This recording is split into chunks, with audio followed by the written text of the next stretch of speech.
அடிப்படை கடமைகள் fundamental duties. ஒரு இந்திய குடிமகன் வந்து ஒரு நாட்டுக்கு ஒரு அரசுக்கு என்ன மாதிரி கடமைகள் வந்து ஆற்றணும், அவனோட கடமைகள் என்ன அவனுக்கு புரிய வைக்கிறதுக்காக அரசியலமைப்பு அவன் எதெல்லாம் செய்யணும்னு சொல்லி அவனுக்கு சொல்லியிருக்காங்க அப்படிங்கிற விஷயத்தை தான் நம்ம இந்த செஷன்ல பார்க்க போறோம்.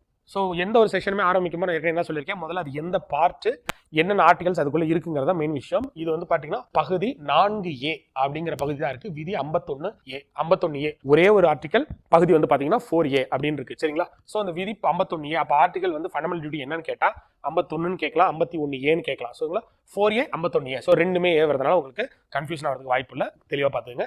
இது வந்து பாத்தீங்கன்னா 42வது கான்ஸ்டிடியூஷனல் அமெண்ட்மெண்ட் ஆக்ட் 1976. சார் ஏதாவது சட்டம் கொண்டு வரும்போது திருத்தம் செஞ்சாதானே அரசியலமைப்பு திருத்த சட்டம் கொண்டு வருவாங்க.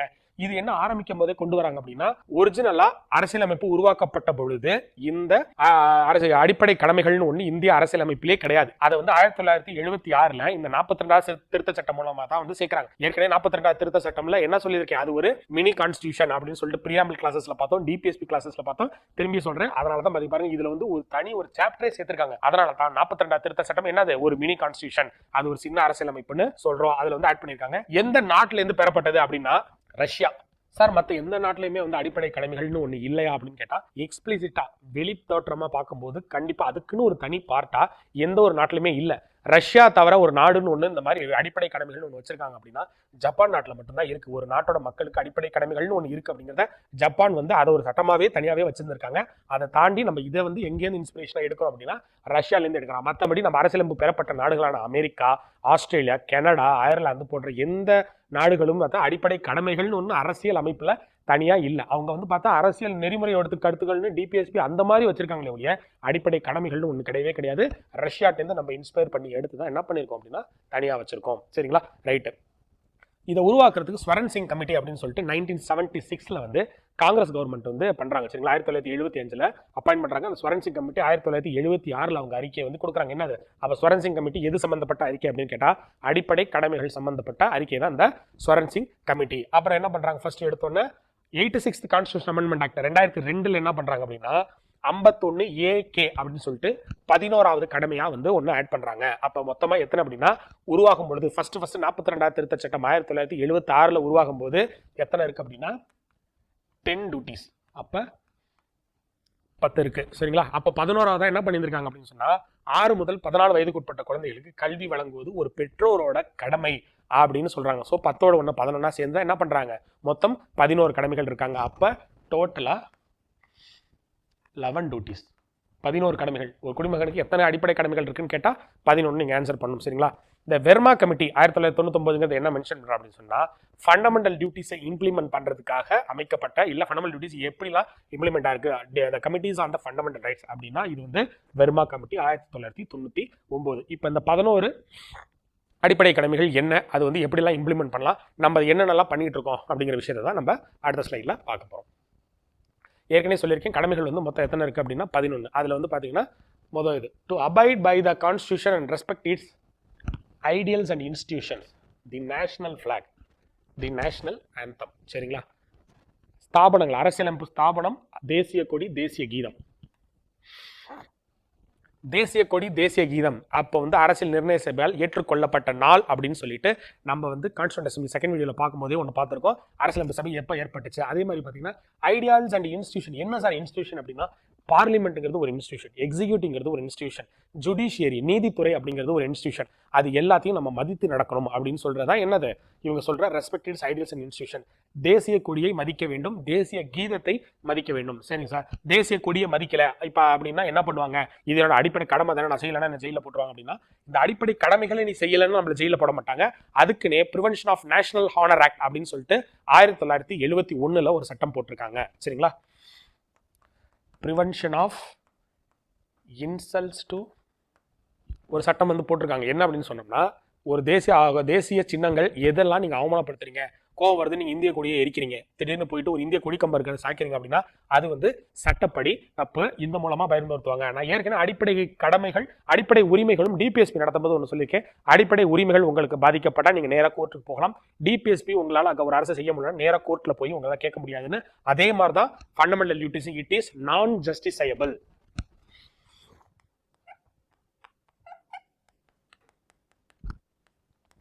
என்ன அப்படின்னா நீதிமன்றத்தில் தீர்வு கிடைக்காது. அடிப்படை உரிமைகள் பாதிக்கப்பட்டால் நீங்கள் சுப்ரீம் கோர்ட்டுக்கும் போகலாம், ஹை கோர்ட்டுக்கும் போகலாம்னு சொல்லியிருந்தோம். பட் டிபிஎஸ்பி இதுவும் நான் ஜஸ்டிபிள்ஸ் அப்படின்னா இதை வந்து செய்யுங்கன்னு சொல்லி உங்களை ஃபோர்ஸ் பண்ண ஒரு அரசாங்கத்தால் முடியாது. ஆனால் நீங்கள் சட்டப்படி என்ன பண்ணணும் அப்படின்னா உங்களோட அடிப்படை கடமைகளை நீங்கள் நிறைவேற்றி தான் ஆகணும்னு சொல்லிட்டு இந்த மாதிரி ஒவ்வொரு சட்டம் போட்டிருக்காங்க. அப்போ இது வந்து 51A வந்து உங்களுக்கு என்ன வருது அப்படின்னா ஸ்தாபனங்கள், தேசிய கொடி, தேசிய கீதம், இதை மூணுத்தையும் மதிச்சு நடக்கணும்.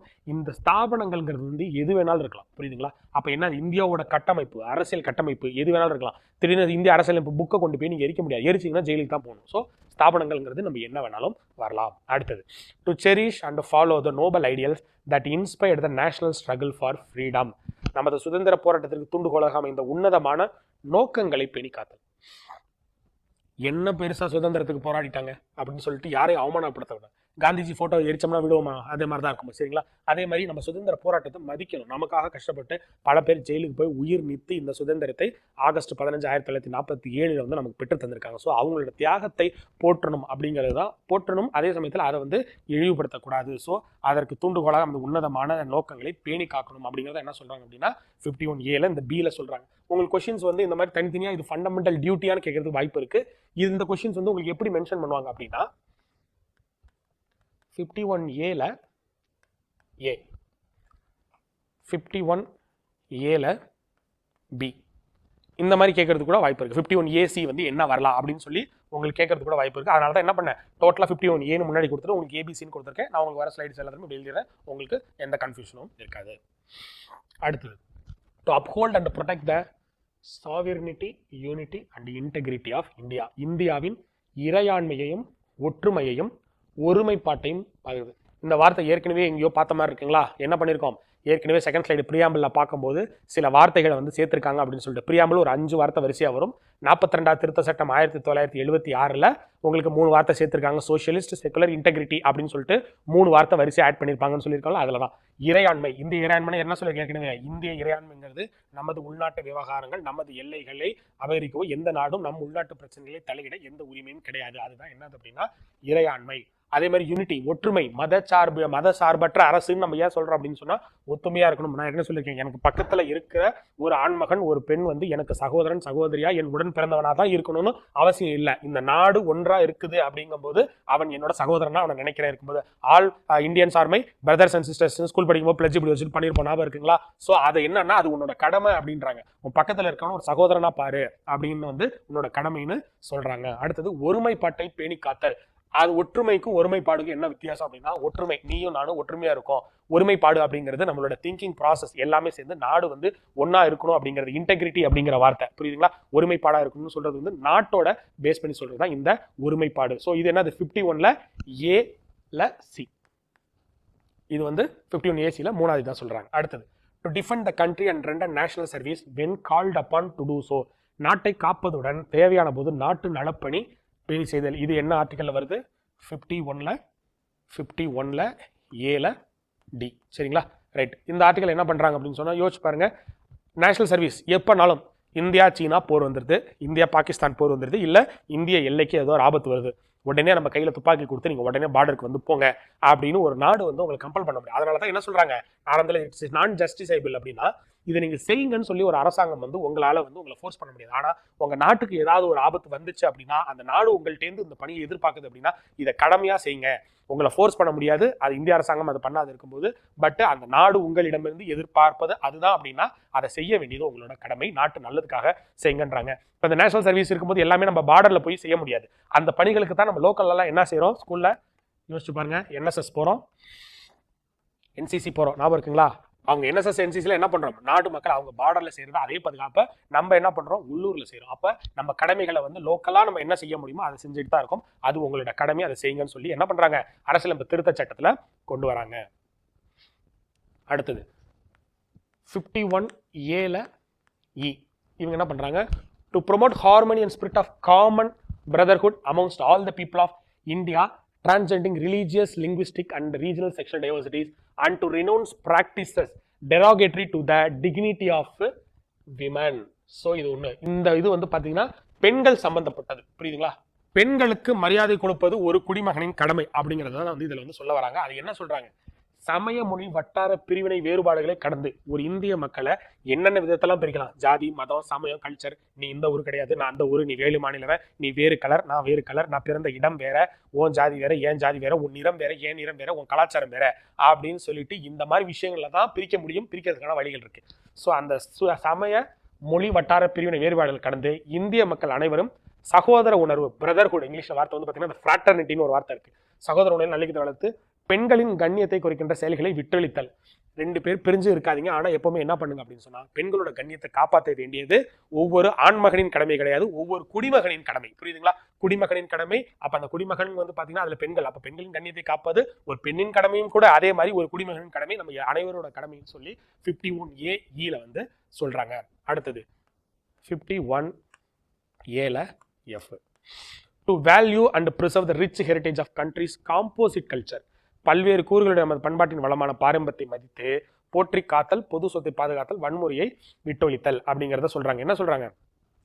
பாரம்பரியத்தை மதித்து காப்பாற்றணும் சார். கல்ச்சருங்கிறது வந்து பாரம்பரியம். அது என்ன? Composite culture. இந்தியாவில் ஒரு விதமான கலாச்சாரம் கிடையாது, பலவிதமான கலாச்சாரம், பலவிதமான கலவையான கலாச்சாரம். ஸோ அது எல்லாத்தையுமே நம்ம வந்து பேணி காக்கும் ரிச் ஹெரிட்டேஜ் நமது பண்பாடு இருக்கும்போது. ஏன்னா பலவிதமான இருக்கும்போது பார்த்தா இந்தியா மாதிரி ஒரு டைவர்சிஃபைடு கல்ச்சர் நீங்கள் உலகத்தில் எங்கேயுமே பார்க்க முடியாது.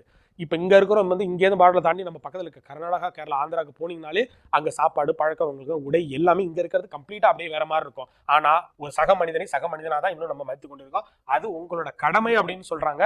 அடிப்படை கடமை 51A F.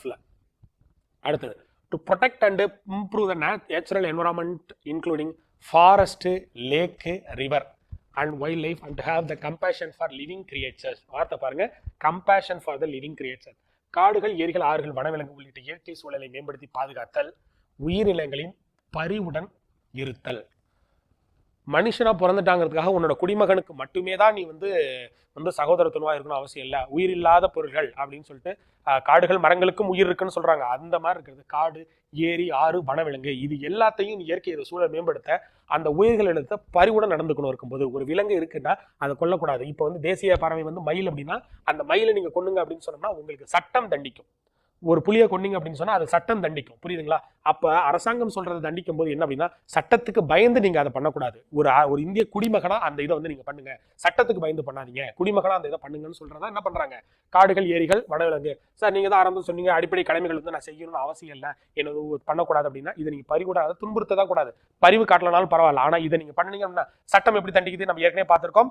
ஃபாரஸ்ட் ஆக்ட் 1980 பார்த்திருக்கோம், வைல்ட் லைஃப் ப்ரொடெக்ஷன் ஆக்ட் 1972 ஏற்கனவே நம்ம டிபிஎஸ்ல பார்த்திருக்கோம். அதே சட்டம் தான் இங்கேயும் தண்டிக்கும். அந்த கடமையை நீங்க செய்ய தவறுனா அதை வந்து எதுல சொல்லியிருக்காரு? 51A G. சரிங்களா? அடுத்தது 51AH. அதுல என்ன சொல்றாங்க அப்படின்னா to develop scientific temper, humanism and the spirit of enquiry and reform. சரிங்களா? அறிவியல் மனப்பாங்கு, மனிதாபிமானம், ஆராய்ச்சி உணர்வு, சீர்திருத்த மனப்பான்மை ஆகியவற்றை வளர்த்தல். இந்த சயின்டிபிக் டெம்பர் அப்படிங்கிற வார்த்தை வந்து பண்டிட் ஜவஹர்லால் நேருக்கு ரொம்ப பிடித்த வார்த்தை. இந்த சயின்டிபிக் டெம்பர்ங்கிறது அது என்னங்க? அறிவியல் மனப்பாங்கு அப்படின்னு சொன்னோம்னா நம்மளோட பழக்க வழக்கங்கள் எல்லாமே வந்து பாத்தீங்கன்னா மதம் சார்ந்து இல்ல கலாச்சாரம் சார்ந்து இருக்கு. அதை ஃபாலோ பண்றதுல அரசியலமைப்பு எல்லா உரிமையும் கொடுத்துருக்க மாதிரி எதை பார்த்தாலும் ஒரு அறிவியலா பாருங்க. அறிவியல் தான் நாட்டை அடுத்த கட்டத்துக்கு முன்னேற்றி கொண்டு போகும். சயின்ஸ் அண்ட் டெக்னாலஜியை டெவலப் பண்ணுங்க, தொழில்நுட்பத்தை அரசியல் ரீதியாக டெவலப் பண்ணுங்கன்னு சொல்லி நேரு அவர்கள் வந்து இந்தியா வந்து சுதந்திரம் பெறும்போது அவரோட ஸ்பீச்ல வந்து சொல்லியிருப்பார். ஸோ அந்த சயின்டிபிக் டெம்பர், ஹியூமனிசம், ஹியூமனிட்டி, மனிதாபிமானமாக நடந்து கொள்வது. அது என்ன மாதிரியா இருக்கலாம்? உணவு வழங்குறது, போறது அப்படின்னு மனிதத்தன்மையுடன் நடந்து கொள்வது. அடுத்தது spirit of enquiry and reform, ஆராய்ச்சி உணர்வு, சீர்திருத்த மனப்பான்மை. பழங்கால இதுல இருந்துக்காதீங்க. இப்ப சரி பாத்தீங்கன்னா உடன்கட்டை ஏறுதெல்லாம் பாத்தீங்கன்னா ஒழிச்சோம் பாத்தீங்களா, அதெல்லாம் ஒரு சீர்திருத்த மனப்பான்மை. பழங்காலத்துல இதை நாங்க பண்ணிட்டு இருக்கோம், அதை மாற்ற முடியாது அப்படிங்கும்போது ஒரு உயிரினத்துக்கு பிரச்சனை வரும்போது நம்ம என்ன பண்ண போறோம்? இதுல இருந்து பாதுகாத்துருங்க, ஒரு சீர்திருத்த மனப்பான்மை வச்சுங்க. ஆராய்ச்சி உணர்வு இருக்கணும், எதா இருந்தாலும் ஆராய்ந்து பார்க்கும் ஒரு மனது இருக்கணும் அப்படின்னு சொல்றாங்க. 51AH இது உங்களுக்கு ஒரு அடிப்படை கடமையா செய்யுங்க, நாட்டோட வளம் வளர்ச்சி பெறுகிறதுக்கு இது உதவும் அப்படின்னு சொல்றாங்க. அடுத்தது 51A to safeguard public property and observe violence, பொது சொத்தை பாதுகாத்தல், வன்முறையை விட்டொழித்தல். உங்களுக்கு கோவம் இருந்துச்சு அப்படின்னு சொன்னோம்னா, தனி மனிதமா உங்களுக்கு கோவம் இருந்துச்சு அப்படின்னா நீங்க உங்க வீட்டுல இது பண்றதுல உங்களுக்கு பிரச்சனை இல்லை, அது உங்களுக்கு பொருள். பொது சொத்து அப்படிங்கிறது பார்த்தா அனைத்து மக்களும் வரி செலுத்தி அது மூலமாக ஒரு சொத்தை வந்து உருவாக்கி அந்த சொத்தை அரசாங்கம் வைத்துக்கிறதுக்காக ஒரு சொத்து உருவாக்கப்படுறது இல்லை, அது பொதுமக்கள் பயன்பாட்டுக்காக வருது. ஸோ நீங்க ஏற்படுத்துற அந்த சேதமானது என்ன அப்படின்னா உங்களுக்கு நீங்களே ஏற்படுத்திக்கிற சேதம். பொது சொத்துங்கிறது வந்து என்ன, அது பொதுவான எல்லாத்துக்கும் சொத்துங்கிறது இந்திய குடிமகனுக்கான சொத்து. ஸோ அந்த பொது சொத்தை வந்து பாதுகாக்க வேண்டியது நம்மளோட கடமை. சட்டப்பூர்வமா அதை வந்து அதை ஏதாவது டெஸ்ட்ராய் பண்ணாங்கன்னா சட்டம் நடவடிக்கை எடுக்கும். ஆனால் அது நீங்க செய்யாதீங்க, கடமையா செய்யுங்க அப்படின்னு சொல்லிட்டு என்ன சொல்றாங்க, பாதுகாக்க சொல்றாங்க. வன்முறையை விட்டொழித்தல், வயலன்ஸ் பண்ணாதீங்க. காந்தி வந்து பாத்தீங்க அப்படின்னா அஹிம்சை வழியில் இருக்கிறது என்ன சொல்றாரு, நல்ல விஷயங்கள்னு சொல்றாரு. அதனால வந்து வன்முறையை விட்டொழிங்க அப்படிங்கிறாங்க. அடுத்தது 51ல AJ, to strive towards excellence in all spheres of individual and collective activity so that the constant nationally rises to the high levels of endeavor and achievement. சாதனைகளை படைக்கவும் தனிமனித மற்றும் கூட்டு முயற்சிகள் அனைத்திலும் திறமையை வளர்க்க பாடுபடுதல். இங்கேயும் பாருங்க, தனி மனுஷன் நீ தனியா பண்ணுங்கிறது எங்கேயுமே சொல்லலை. எங்கேயுமே பார்த்தா நீ தனியா பண்ணுன்னே சொல்லவே இல்லை. சாதனைகள் படைக்க தனி மனித மற்றும் கூட்டு முயற்சிகள் இருக்கும்போது நீ தனியா ஒரு முயற்சி பண்ணு, கூட்டு முயற்சி பண்ணுங்க. அனைத்துமே என்னவா இருக்கணும் அப்படின்னு சொன்னோம்னா திறமையை வளர்க்க பாடுபடுதல் தான் இருக்கும். இந்தியாவை வளர்க்க உன் தனிமையை வளர்க்கறதா பாடுபடுமே ஒழிய இருக்கும்போது உன்னோட டேலண்ட்டை வளர்த்துக்கங்க. தனி மனித கூட்டு முயற்சிகள் இப்ப நல்லா படி அப்படின்னு நம்ம வீட்டுல சொல்றதுக்கும், நல்லா படிச்சு நல்லா இருக்கும்போது இந்த நாட்டுக்கு ஏதாவது நீ நல்லது செய்ய அப்படின்னு சொல்றதுக்கும் இதுதான் ரெண்டாவது விஷயம். நல்லா படிங்கப்பா, இங்க இருந்து இருக்கும்போது உங்களுக்கு ஒன்றும் இல்லாத இந்த கிராம மக்களுக்கு ஏதாவது ஒரு நல்லது செய்யுங்க அப்படிங்கிறது. அறிவை வளர்த்து உனக்கு மட்டுமே செய்வது வந்து உங்களுக்கான தனி மனித வளர்ச்சி. ஆனால் அதே அறிவை வளர்த்து நாட்டுக்கு நீங்கள் என்ன செய்கிறீர்கள் என்பதான் தனி மனித அந்த என்ன சொல்ற நாட்டுக்கு செய்யற கடமையை தான் இந்த இடத்துல சொல்றாங்க. 51A ஜேல சொல்றாங்க. 51A K, to provide opportunities for education to his child or what between the age of 6 and 14 years. இதை தான் ஏற்கனவே சொல்லியிருக்கேன். ஃபர்ஸ்ட் 42 சட்ட திருத்தம் 1976 வரும்போது 10 தான் இருந்துச்சு முதல் முறை அடிப்படை கடமை. ஒன்று கடைசியா சேர்த்திருக்காங்க 11 சொன்னேன். 86 2022 16 வயதிற்கு உட்பட்ட குழந்தைகளுக்கு கல்வி வழங்குவது. சரிங்களா? அப்ப அடிப்படை கல்விங்கிறது அடிப்படை உரிமையா இருக்கு. டிபிஎஸ்பியில வந்து சிறந்த கல்வியை கொடுக்கறது வந்து அரசோட கோட்பாடுன்னு ஒன்று இருக்கு. அப்ப என்னன்னா இது வந்து உன்னோட குழந்தை, அதை டு ஹிஸ் வார்டுன்னு போட்டிருக்கான் பாருங்களேன். இந்த இடத்துல வார்த்தை வந்து to his ward or child அப்படின்னா என்ன அப்படின்னா அரசாங்கத்துக்கு சொல்லல, தனி மனிதனுக்கு சொல்லுது. உன் குழந்தைக்கு 14 வயசு வரைக்கும் நீ தயவு செய்து வந்து என்ன பண்ற 6ல இருந்து 14 வயசுக்குள்ள கல்வியை கொடுத்தாரு, மிச்சதை வந்து அரசாங்கம் பார்த்துக்கும் அப்படிங்கறத சொல்றது. இது வந்து உன் ஆப்ளிகேஷன் என்ன சொல்றது, இதை நீ கடமையா செய்ய அப்படிங்கறது வந்து சொல்றதா 51A வந்து சொல்றாங்க. சரிங்களா? இப்ப ஃபண்டமெண்டல் டியூட்டிஸ் வந்து ஏற்கனவே பார்த்தாச்சு. இதுல என்ன பிரச்சனைகள் இருக்கு ஃபண்டமெண்டல் டியூட்டிஸ் அப்படிங்கிறத நம்ம பார்க்க போறோம்.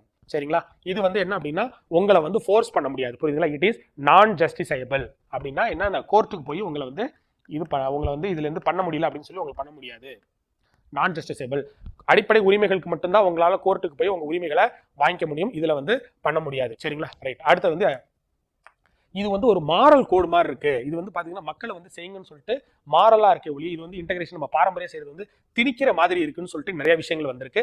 அதே மாதிரி முக்கியமான விஷயம், எது அடிப்படை கடமைகள் இல்லைன்னு ஒரு கேள்வி கேட்கும்போது என்ன அப்படின்னா டாக்ஸ், வரி கட்டுறது இருக்கு பாத்தீங்களா, வரி கட்டுறது அடிப்படை கடமைகள் இல்ல. ஸ்வரன் சிங் கமிட்டி என்ன பண்ணியிருந்திருக்காங்க, ரெக்கமெண்டேஷன்ஸ் எல்லாம் கொடுக்கும்போது என்ன பண்ணியிருந்திருக்காங்க, இந்த அடிப்படை கடமைகளை வந்து நீங்க செய்யல அப்படின்னா உங்களை வந்து ஜெயில போடுறதுக்கு பவர் இருக்குன்னு சொல்லி ஒண்ணு பண்ணுங்க அப்படின்னு இருக்காங்க. வரி கட்டுவது ஒரு அடிப்படை கடமைன்னு சொல்லுங்க அப்படின்னு இருக்காங்க. ஆனா அரசாங்கம், அதாவது வந்து காங்கிரஸ் அரசாங்கம் வந்து ஏத்துக்கல. இது சட்டப்பூர்வமா பல பிரச்சனைகள் வரும், அதனால அது வேணான்ட்டாங்க. சோ வந்து ஃபண்டமெண்டல் டியூட்டி வந்து எது கிடையாது அப்படின்னா டாக்ஸ். புரியுதுங்களா? Payment of tax, payment of tax not a fundamental duty. தமிழ்ல சொல்லணும்னா வரி செலுத்துவது